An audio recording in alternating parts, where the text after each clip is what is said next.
اس کے علاوہ کچھ ایسی بھی خبریں سننے کو آ رہی ہیں کہ ٹیم میں جو ہے وہ کوئی گروپنگ شروپنگ ہوگی، یا شاہد افریدی کا بھی ایک سٹیٹمنٹ سامنے آیا جس میں وہ کہہ رہے ہیں کہ شاہین افریدی جو ان کے داماد ہیں ان کے ساتھ کوئی زیادتی وغیرہ ہو رہی ہے، اور اس ورلڈ کے بعد وہ کچھ ایسی باتیں ایکسپوز کریں گے۔ تو اس سے تو صاف ظاہر ہو رہا ہے کہ ٹیم میں باقی کوئی گروپنگ ہے، ایک گروپ جو ہے وہ بابر اعظم کا ہے اور دوسرا گروپ جو ہے وہ شاہین شاہ افریدی کا ہے۔ یہی وجہ ہے کہ شاہین شاہ افریدی نے بھی نائب کپتانی لینے سے انکار کر دیا تھا۔ تو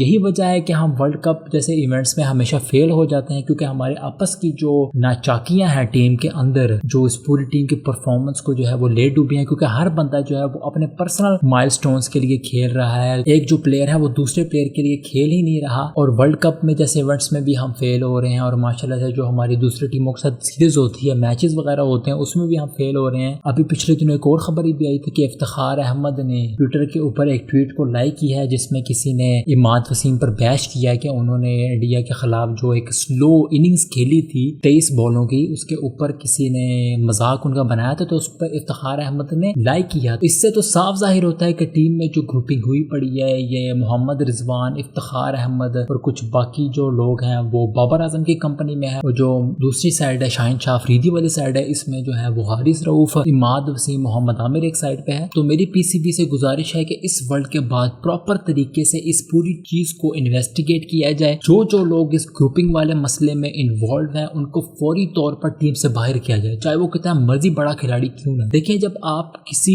کنٹری میں جاتے ہیں، اپنے ملک کو ریپرزینٹ کر رہے ہوتے ہیں، وہاں پر آپ اپنی ٹیم کے لیے کھیلنے جاتے ہیں، آپ ایک دوسرے کے لیے کھیلنے جاتے ہیں، آپ اپنے پرسنل جو ہوتے ہیں نا وہ ریلیشنز کے لیے یا پرسنل مائل سٹونز کے لیے، اپنے پرسنل انٹرسٹ کے لیے نہیں جاتے، آپ قوم کے لیے جاتے ہیں، آپ اپنی کنٹری کے لیے جاتے ہیں۔ جو پاکستان کا ٹیگ آپ نے اپنے چھاتی پر سجایا ہوتا ہے نا، وہ آپ اس کے لیے کھیلنے جا رہے ہوتے، لیکن اگر آپ نے وہاں پہ بھی جا کے اس طرح کی چولیں مارنی ہے تو آپ کی کوئی ضرورت نہیں ہے میرے دوست، چاہے آپ کتنے مرضی بڑے پرفارمر ہیں، آپ جتنے مرضی بڑے کرکٹرز ہیں، اس سے کوئی فرق نہیں پڑتا۔ اگر آپ نے اپنی پرسنل جو چیزیں ہیں نا وہاں اس کے لیے کھیلنا ہے، پرسنل انٹرسٹ کے لیے کھیلنا ہے، تو آپ برائے مہربانی اس ٹیم سے دفع ہو جائیں، آپ جا کے کہیں اور کھیل لیں، آپ لیگز وغیرہ کھیلیں، آپ کے لیے وہی سوٹ کرتی ہیں۔